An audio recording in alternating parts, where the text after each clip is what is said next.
Complete Guide to Pension Maximization. If you're one of the shrinking number of Americans fortunate enough to have a traditional pension, you face one of the biggest financial decisions of your retirement. Choosing between a single life annuity with higher payments, a joint and survivor annuity with lower payments that continue for your spouse, or sometimes a lump sum option. Pension maximization, often called Pension Max, is a strategy that attempts to give you the best of both worlds. The higher single life payment while still protecting your spouse. The concept is straightforward. Instead of choosing the reduced joint and survivor annuity option, you take the higher single life annuity and use part of the difference to purchase a life insurance policy on yourself. If you die first, the life insurance death benefit replaces the pension income your spouse would have received under the joint and survivor option. If structured correctly, your spouse ends up with the same or more income and you enjoy higher monthly payments during your lifetime.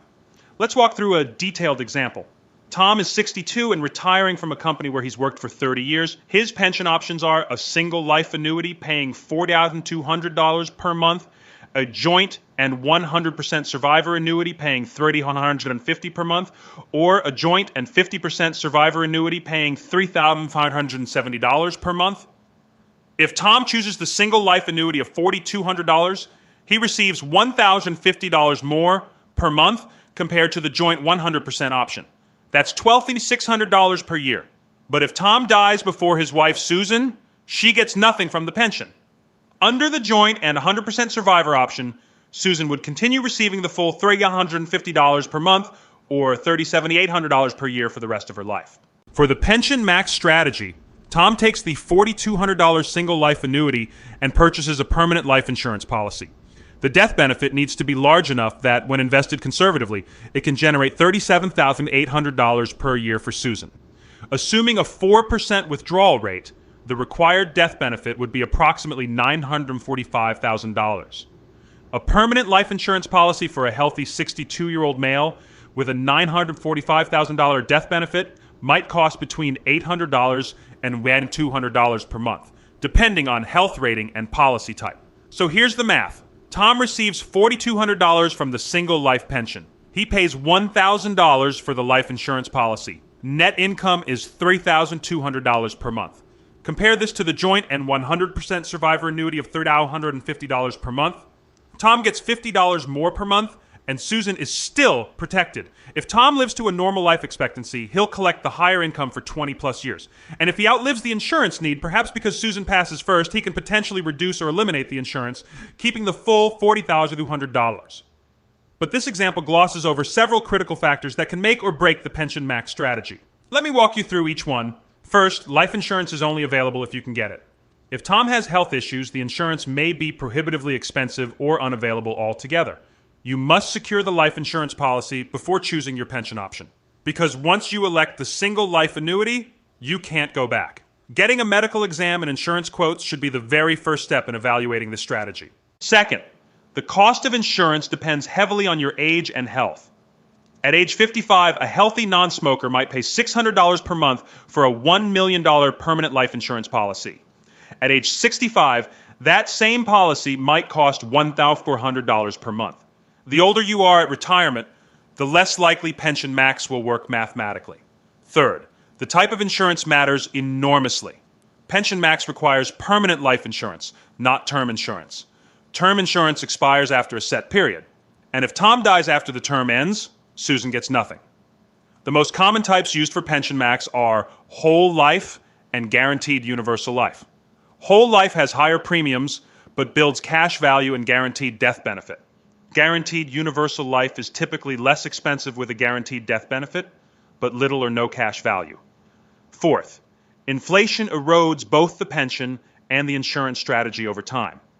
A $350 per month pension in today's dollars will buy significantly less in 20 years. Neither the single life annuity nor the joint survivor option typically includes inflation adjustments.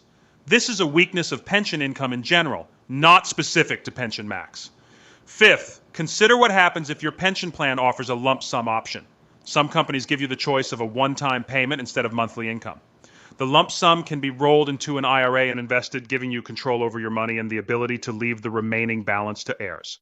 However, managing the lump sum yourself means taking on investment risk and longevity risk, that the pension annuity eliminates. When comparing a lump sum to the annuity, calculate the implied rate of return. Divide the annual pension payment by the lump sum amount. For Tom, $5,400 annual pension divided by a hypothetical $750,000 lump sum equals a 6.7% implied return. If you believe you can earn more than 6.7% consistently over your retirement, the lump sum might be better. If not, the annuity provides a guaranteed return that's hard to beat. Let's talk about when Pension Max makes sense and when it doesn't. The strategy tends to work well when you're in good health and can get favorable insurance rates. When the spread between single life and joint survivor options is large, typically more than 20%. When your spouse has significant other income sources such as their own Social Security, pension, or savings, when you want flexibility that the pension annuity doesn't provide, and when you're relatively young at retirement, generally under 63. The strategy tends to be a poor choice when you have health issues that increase insurance costs, when the spread between options is small because the insurance cost will exceed the benefit, when your spouse depends entirely on your pension for their support, when you're over 65 at retirement because insurance costs are typically too high, and when you're uncomfortable with the complexity of managing the insurance policy. There's another approach that some financial planners call Pension Max Lite. Instead of replacing the full joint survivor benefit with insurance, you take the joint and 50% survivor option and use a smaller insurance policy to supplement it. In Tom's case, the joint 50% option pays $3,570 per month, and Susan would receive $1,185 per month if Tom dies.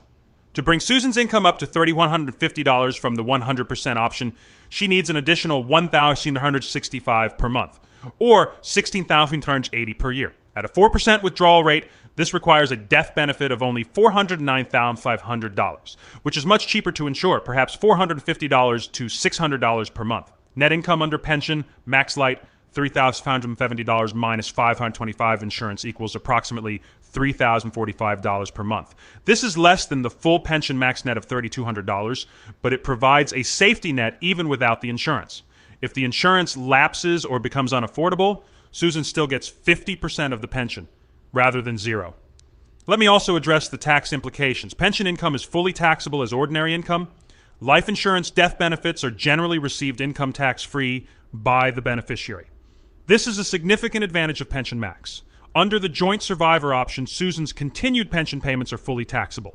Under Pension Max, the insurance death benefit she receives is tax-free, and only the investment income generated from those proceeds is taxable. If Tom's estate is large enough to be subject to estate tax, the life insurance should be held in an irrevocable life insurance trust to keep the death benefit out of his taxable estate. This adds complexity and cost, but prevents the estate tax from consuming 40% of the insurance proceeds. Here are some common mistakes people make with pension maximization. First, choosing Pension Max without first securing an insurance policy and knowing the exact cost. Second, using term insurance instead of permanent insurance, creating a ticking time bomb if the term expires. Third, not accounting for inflation, which erodes purchasing power of both the pension and the insurance-funded income. Fourth, failing to review the insurance policy annually to ensure it remains in force and adequately funded. Fifth, ignoring the joint survivor option's simplicity and guaranteed nature in favor of a more complex strategy. For your action plan, follow these steps. Step 1. Get a comprehensive medical exam and obtain life insurance quotes before making any pension election. Step 2. Calculate the spread between your single life and joint survivor options. Step 3. Determine the required death benefit to replace the survivor income. Step 4. Compare the net income under pension max versus the joint survivor annuity. Step 5, evaluate your spouse's other income sources and total financial picture. Step 6, consider Pension Max Lite as a middle ground option. Step 7, consult with both a financial planner and an insurance specialist before making your final decision. The pension election is irrevocable. Once you sign, there's no going back. This is one of the biggest financial decisions you'll ever make, so take the time to analyze it thoroughly. Pension maximization can be a powerful strategy when the circumstances align, but it's not right for everyone. Understanding all the variables ensures you make the choice that truly maximizes your family's financial security.